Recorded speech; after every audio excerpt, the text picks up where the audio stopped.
wabarakatuh. Selamat pagi dan salam sejahtera semuanya. Pada kesempatan kali ini kita akan melaksanakan perkuliahan yang pertama, yaitu untuk mata kuliah rangkaian listrik 2 ya. Karena baru pertama, mungkin saya sampaikan dulu outline materi perkuliahan yang akan kita laksanakan selama 1 semester.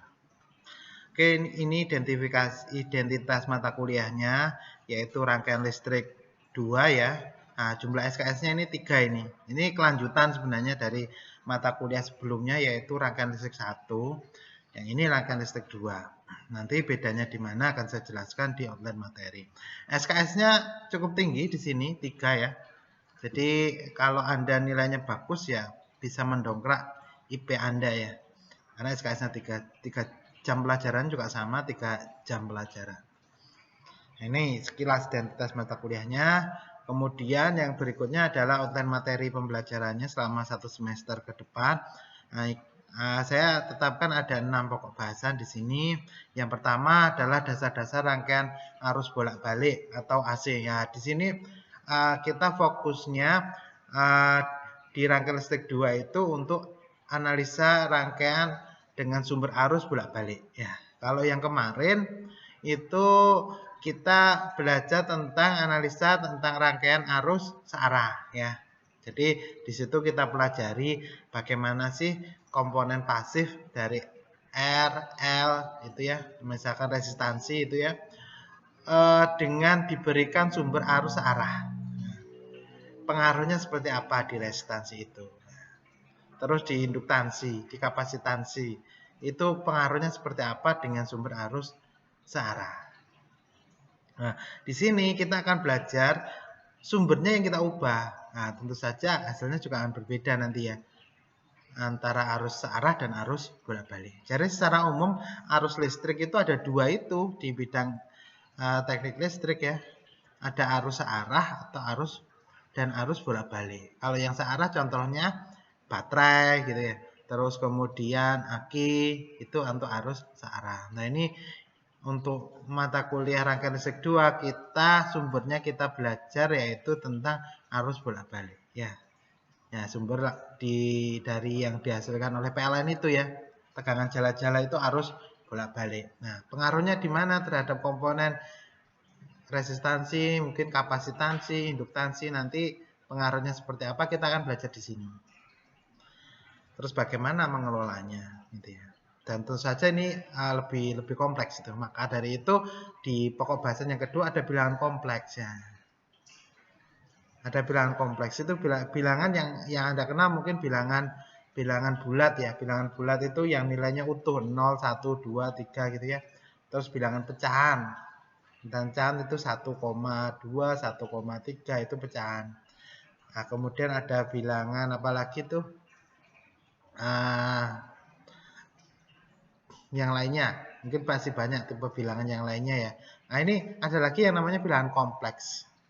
Bilangan kompleks itu bilangan apa? Ini sekilas saja. Bilangan kompleks itu bilangan yang terdiri dari bilangan nyata atau real dan bilangan tidak nyata. Ya.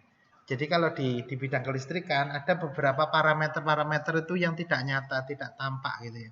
Karena memang listrik sendiri itu besarannya tidak tampak. Misalkan arus, tegangan itu tidak tampak ya. Tapi bisa diukur ya.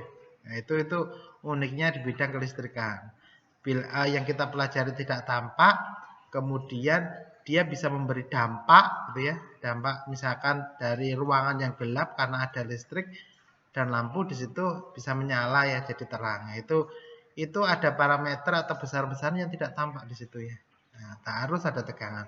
Nah, khususnya di bidang untuk arus bolak-balik ya itu banyak sekali nanti parameter ya yang harus kita pelajari di sana. Kemudian yang berikutnya adalah rangkaian LLC seri ya. Di sini kita kemarin sudah belajar tentang rangkaian seri ya di resistansi, nah juga rangkaian paralel.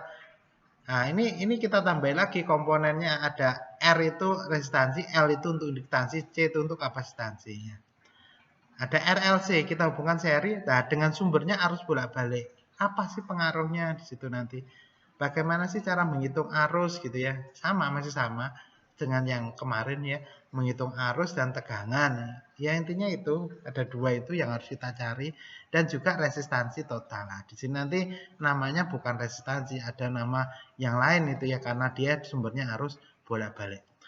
Ini kemudian kalau sudah seri paralel. Nah, nanti mungkin gabungan seri dan paralel.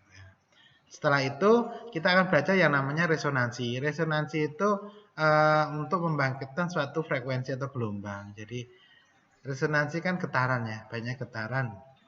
Itu resonansi, dia bisa membangkitkan suatu frekuensi tertentu. Misalkan kalau di bidang telekomunikasi atau radio itu di frekuensi berapa gitu ya, di FM misalkan, FM itu antara 87 sampai 108 misalkan gitu ya. Nah, bagaimana sih membangkitkan gelombang 90 MHz gitu misalkan. Nah, itu nanti kita belajarnya di resonansi, bagaimana sih membangkitkan gelombang. Jadi rangkaian arus bolak-balik itu intinya dia yang utama yang membedakan adalah dia mempunyai frekuensi. Jadi frekuensi itu nanti bisa dibangkitkan oleh rangkaian yang dinamakan resonansi. Jadi frekuensinya itu bisa dibangkitkan, bisa dibuat itu mau frekuensi berapa hertz gitu ya. Itu bisa kita membuat dengan rangkaian resonansi. Gabungan dari rangkaiannya ini rangkaian pasif R, L, dan C. Kemudian yang terakhir itu daya pada arus bolak-balik. Nah ini penting juga, nanti di industri banyak sekali gini kita akan mengalami permasalahan atau problem di industri khususnya untuk daya ya. Bagaimana sih untuk efisiensi penggunaan daya listrik pada beban-beban induktif misalkan itu untuk motor listrik gitu ya. Itu kan dayanya sangat besar. Nah, bagaimana sih untuk efisien gitu dayanya, apa sih yang harus dilakukan gitu, perlu penambahan rangkaian atau apa yang harus dikerjakan di situ ya, dimodifikasi di dalam rangkaian tersebut atau di dalam instalasi rangkaian listrik itu. Nah ini kita belajar. Jadi di sini mata kuliah pendukungnya adalah pengukuran, nanti harus bisa melakukan pengukuran arus, tegangan gitu ya, baru dari pengukuran dari data hasil pengukuran itu kita akan olah untuk menentukan berapa sih efisiensinya yang harus kita buat di situ ya. Jadi misalkan ini konsumsi daya listriknya per bulannya ternyata atau per harinya totalnya adalah 1.300. Nah, bisa nggak diturunkan jadi 900 watt itu ya konsumsi dayanya. Nah, bisa nanti ya dengan daya listrik ini kita akan belajar. Bagaimana sih menurunkan daya di situ ya. Jadi daya yang kita perlukan itu berkurang gitu, tapi dengan peralatan listrik yang sama gitu sehingga terjadi efisiensi. Itu jadi sekilas outline materi yang akan kita pelajari selama 1 semester ke depan. Nah, ini masih sama ya sistem perkuliahannya karena masih pandemi, jadi kita masih daring ya. Jadi daring, kemudian ada model sinkron dan asinkron ya. Kalau asinkronnya nanti bisa lihat video pembelajaran seperti ini, nanti saya upload ya videonya di media penyimpan video seperti YouTube dan lainnya mungkin ya. Kemudian kalau yang sinkron dari jurusan sudah menjadwalkan perkuliahan sinkron menggunakan Zoom, tapi tidak menutup kemungkinan nanti kita akan melaksanakan perkuliahan dengan media yang lain, misalkan Google Meet gitu ya, untuk perkuliahan sinkron. Nah, perkuliahan sinkron nanti ini kita gunakan untuk pembahasan tugas atau sharing atau diskusi ya. Kalau penyampaian materi, saya lebih senangnya di sini, tapi tidak menutup kemungkinan juga yang untuk penyampaian materi bisa juga sinkron ya.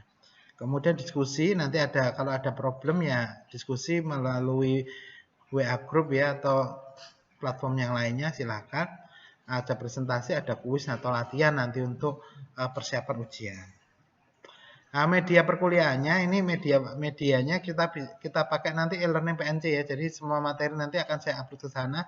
Itu kebijakannya dari institusi, jadi sudah difasilitasi. Nah, di e-learning PNC ya. Saya harap Anda semua sudah punya akun atau bisa login di masing-masing akun Anda ya di e-learning PNC. Nah, kalau terjadi kendala nanti alternatifnya kita pakai Google Classroom. Ya. Jadi kalau e-learningnya bermasalah nanti misalkan tidak bisa mengirimkan tugas atau tidak bisa mendownload materi gitu ya, Nah, itu bisa saya fasilitasi di Google Classroom. Nanti bisa sampaikan ke saya. Saya akan unggah materi itu di Google Classroom.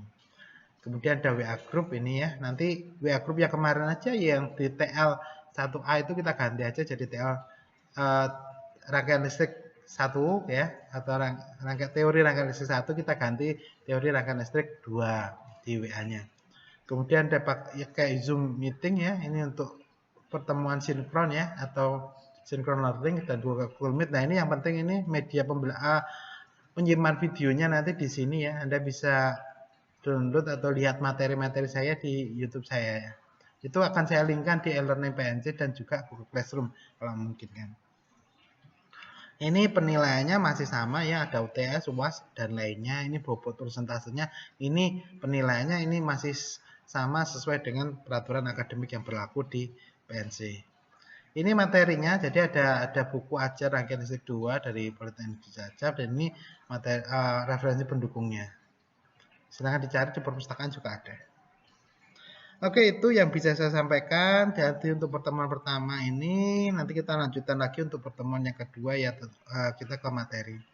Oke, itu sekilas ya tentang mata kuliah kita rangkaian listrik 2 merupakan kelanjutan dari mata kuliah rangkaian listrik 1.